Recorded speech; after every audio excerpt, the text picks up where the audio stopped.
Demon slayer season 4 episode number 6। Episode की शुरुआत stone Hashira ग्योमे की ट्रेनिंग से होती है। ग्योमे टांजीरो और जेनित्सु से कहता है कि हमारी बॉडी का सबसे इम्पोर्टेंट हिस्सा हमारी लोअर बॉडी है। अगर हमने हमारी लोअर बॉडी को मजबूत कर लिया तो हमारे अटैक और डिफेंस दोनों बहुत ज्यादा मजबूत हो जाएंगे। इसके बाद ग्योमे उन्हें ट्रेनिंग के बारे में बताता है। ग्योमे की ट्रेनिंग में सबसे पहले उन्हें एक झरने के नीचे खड़ा होना होता है, फिर 3 बड़ी लकड़ी के टुकड़ों को उठाना होता है और लास्ट में एक बड़े से पत्थर को एक जगह से दूसरी जगह ले जाना होता है। ग्योमे की ट्रेनिंग इतनी ज्यादा कठिन होती है कि उसे सुनकर जेनित्सु बेहोश हो जाता है। इस पर ग्योमे तांजीरो को उसे पानी में डालने को कहता है। पानी इतना ज्यादा ठंडा होता है कि पानी में डालते ही जेनित्सु को होश आ जाता है और वो ठंड की वजह से कांपने लग जाता है। जेनित्सु तुरंत ही पानी से बाहर आ जाता है और अभी भी उसे सर्दी लग रही होती है। हाय मर गया, हाय हाय राम राम राम राम राम। वो अपने पीछे देखता है कि कुछ डीमन स्लेयर्स एक बड़े से पत्थर से चिपके हुए हैं। एक डीमन स्लेयर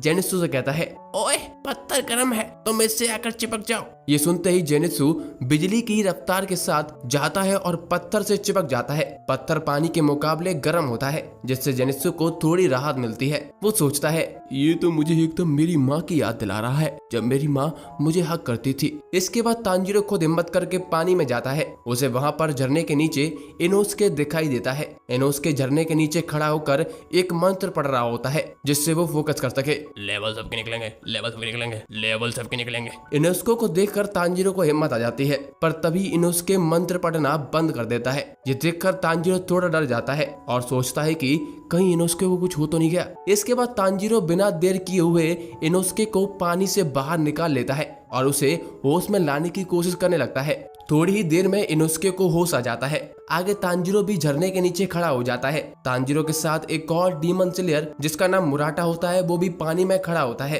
वो तांजीरो को बताता है कि तुम भी लगातार मंत्र पढ़ते रहना, इससे तुम्हें फोकस करने में हेल्प मिलेगी और तुम सभी को पता चलता रहेगा कि तुम होश में हो। तांजीरो झरने के नीचे खड़ा होकर अपनी ट्रेनिंग शुरू कर देता है। 2 घंटे खड़े होने के बाद तांजीरो और मुराटा भी पत्थर के ऊपर लेटकर थोड़ी देर रेस्ट करने लगते हैं। मुराटा तांजीरो को बताता है कि तुम और इनोस्के बहुत ही स्ट्रांग हो। मुझे पूरा दिन लग गया था इस ट्रेनिंग को समझने में। मुझे यहाँ पूरे 10 दिन हो चुके हैं, तब जाकर मैं अब 2 घंटे में पानी में खड़ा हो पाता हूँ। इसके बाद मुराटा लकड़ी के टुकड़े की ट्रेनिंग पर जाने के लिए कहता है। ट्रेनिंग करने के बाद सभी लोग लंच करने के लिए बैठ जाते हैं। इनोस्के सभी को बताता है कि मैंने जितने भी डीमन स्लेयर देखे हैं उनमें से ग्योमे सबसे अलग है। मुझे लगता है कि वो सबसे ज्यादा स्ट्रॉन्ग डीमन स्लेयर है। इस पर तांजीरो भी कहता है, मैं सभी हाशिरा से मिला हूँ पर ग्योमे सबसे अलग है। उसकी स्मेल मुझे बहुत अलग लगी। मुझे लगता है कि ग्योमे को कर्स मार्क अब तक आ चुका होगा। इस पर इनोस्के भी अग्री करता है। बाकी के डीमन स्लेयर को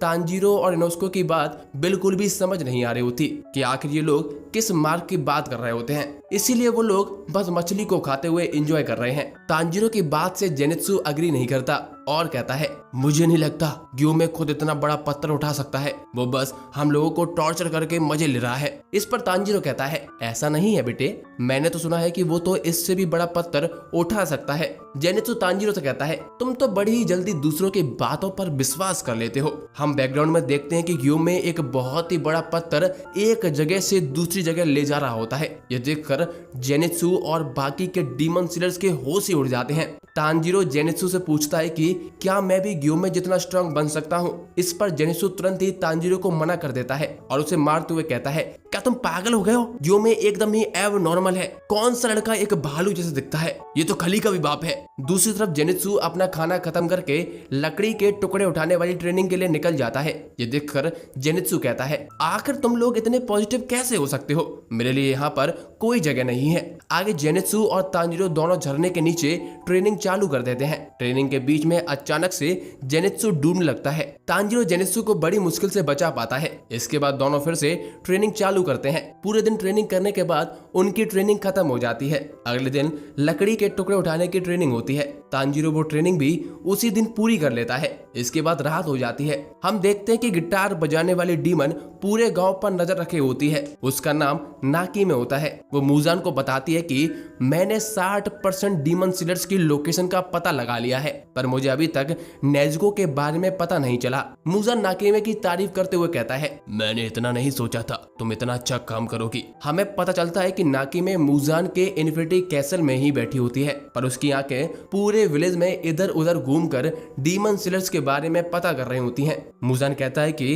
अब बहुत जल्दी मैं नेज़ुको और ओबियाशिकी का पता लगा लूंगा। इसके बाद अगले दिन हम फिर से तांजीरो पर शिफ्ट होते हैं। तांजीरो बड़े से पत्थर को हिलाने की पूरी कोशिश कर रहा होता है, पर पत्थर हिलने का नाम नहीं लेता। पत्थर को हिलाने की कोशिश में तांजीरो का पैर फिसल जाता है और वो जमीन पर गिर जाता है। इसके बाद तांजीरो देखता है कि कुछ डीमन सीडर्स वहां से वापस जा रहे हैं। तांजीरो के पूछने पर वो डीमन सीडर्स बताते हैं कि हमसे इतनी कठिन ट्रेनिंग नहीं हो पा रही, इसीलिए हम वापस जा रहे हैं। तुम हमें माफ कर देना, पर हम केवल तुम्हें सपोर्ट ही कर पाएंगे, इससे ज्यादा हमसे कुछ हो नहीं पाएगा। ये सुनकर तांजीरो ने थैंक यू बोलते हुए कहता है कि हमें डीमन से लड़ने के लिए तुम्हारा सपोर्ट की जरूरत पड़ेगी। तुम्हारे बिना हम लोग बिना चिंता किए डीमन से नहीं लड़ सकते हैं। हम एक साथ मिलकर लड़ेंगे जिससे हम मूजान को हरा सकें। तांजीरो की बात सुनकर डीमन सीडर्स को सो जाते हैं और वहां से चले जाते हैं। उनके जाने के बाद तांजीरो फिर से अपनी ट्रेनिंग पर लग जाता है। अगले सीन में तांजीरो सभी के लिए खाना बनाता है। तांजीरो की कुकिंग स्किल्स को देखकर सभी लोग तांजीरो की तारीफ करने लगते हैं। मुराटा तांजीरो से कहता है कि मैंने आज एक बात नोटिस करी है कि किसी भी करंट हाशिरा के पास कोई भी स्टूडेंट क्यों नहीं है। इस पर तांजीरो कहता है, अच्छा ऐसा क्या है? बाकी के डीमन सीडर्स कहते हैं कि इनकी ट्रेनिंग इतनी कठिन होती है, इसीलिए सारे स्टूडेंट जरूर भाग गए होंगे। जरा जेनित्सु को ही देख लो।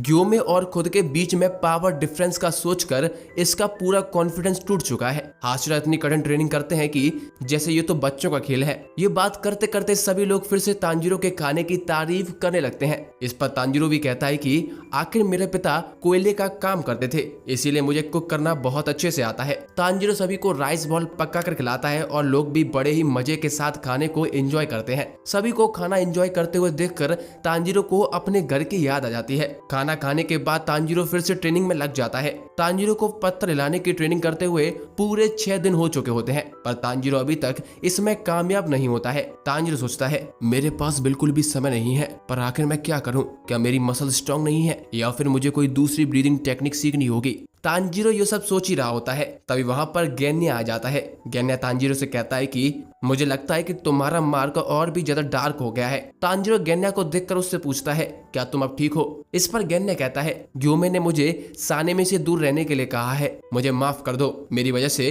तुम्हें इतना कुछ सहना पड़ा। वैसे तुम्हारा मार्क पहले से डार्क हो गया है। तांजीरो को ये बात पता नहीं होती है, इसीलिए वो गेन्या की बात सुनकर खुश हो जाता है और सोचता है कि फाइनली इतनी ट्रेनिंग का फल मुझे मिल रहा है। गेन्या तांजीरो को कहता है कि मैं तुम्हें अपना मिरर दे दूंगा जिससे तुम अपने मार्क को देख सको। ये सुनकर तांजीरो और भी ज्यादा खुश हो जाता है। इसके बाद तांजीरो गेन्या से पत्थर की ट्रेनिंग के बारे में पूछता है। गेन्या बताता है कि वो बड़े से पत्थर को मूव कर सकता है। ये सुनकर तांजीरो गेन्या से हेल्प मांगता है। गेन्या उसे रिपीटेटिव मोशन के बारे में बताता है और कहता है कि तुम ऐसा करके खुद के फोकस को मैक्स लेवल पर ले जा सकते हो। मैं नेन बुत्सु बोलता हूँ जिससे मेरा फोकस बढ़ जाता है। इस पर तांजीरो कहता है, ये तो मैंने ग्योमे को भी बात करते हुए देखा है। गेन्या हंसते हुए कहता है, ग्योमे तो नामू नामू बोलता है। तभी हमें बैकग्राउंड में ग्योमे दिखाया जाता है जो पेड़ के पीछे से इन दोनों की बात सुन रहा होता है। इसके बाद गेन्या तांजीरो को बाय बोलकर वहां से चला जाता है। गेन्या के जाते ही तांजीरो फिर से बड़े से पत्थर को हिलाने की कोशिश करता है और वो गेन्या की बात के बारे में भी सोच रहा होता है। गेन्या तांजीरो को बताता है कि तुम्हें अपने सारे सेंसेस को एक साथ खोलना होगा। ग्योमे ने मुझे बताया था कि बिना किसी ब्रीदिंग टेक्निक के भी बड़े से पत्थर को हिला सकते हैं अगर मैं रिपीटेटिव मोशन का यूज करूं। गेन्या की बात को ध्यान में रखकर तांजीरो पूरे फोकस के साथ पत्थर को हिलाने की कोशिश करता है और सोचता है कि गेन्या और ग्योमे पत्थर को हिलाते समय उन मेमोरीज को याद करते हैं जब वो बहुत ज्यादा पेन में थे या बहुत ज्यादा गुस्से में थे। ऐसा करके उनका हार्ट रेट और बॉडी टेम्परेचर बढ़ जाता है। हम देखते हैं कि तांजीरो इस बार पत्थर को हिलाने में कामयाब हो जाता है, पर इतने में ही तांजीरो के पसीने छूट जाते हैं। इसके बाद वहां पर कुछ डीमन सीलर्स आ जाते हैं जो तांजीरो को उनके लिए डिनर बनाने के लिए कहते हैं। वो तांजीरो से कहते हैं कि तुमने हमारे लिए जो खाना बनाया है उसके बाद हमारा कुछ और खाने का मन नहीं कर रहा है। अगली सीन में तांजीरो उनके लिए डिनर बनाने लगता है। गेन्या भी तांजीरो की हेल्प के लिए आ जाता है। गेन्या तांजीरो से पूछता है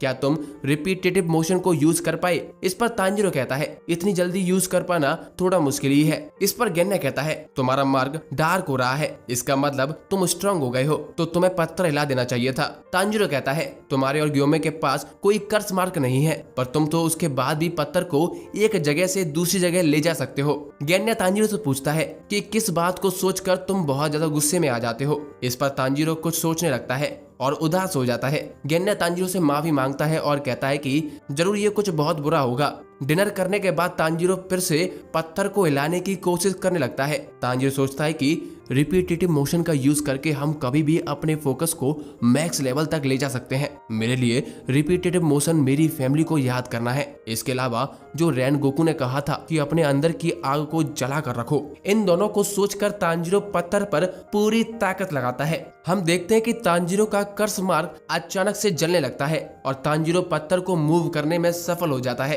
पर जैसे ही तांजीरो रुकता है, कर्स मार्क फिर से नॉर्मल हो जाता है। तांजीरो सोचता है मुझे अपने फोकस को मेंटेन करना सीखना होगा। आगे वहां पर इनोसुके और जेनित्सु भी आ जाते हैं। तांजीरो को ट्रेनिंग करता हुआ देखकर इनोसुके भी मोटिवेट हो जाता है। तांजीरो पूरी रात भर रिपीटेटिव मोशन को याद करके पत्थर को हिलाने की कोशिश करता है। फाइनली सुबह होते होते तांजीरो उसे मास्टर कर लेता है, जिसके बाद तांजीरो पत्थर को मूव करने में सफल हो जाता है। तांजीरो को देखकर इनोसुके और जेनित्सु चौंक जाते हैं। जेनित्सु तो तांजीरो को मॉन्स्टर तक कहने लगता है।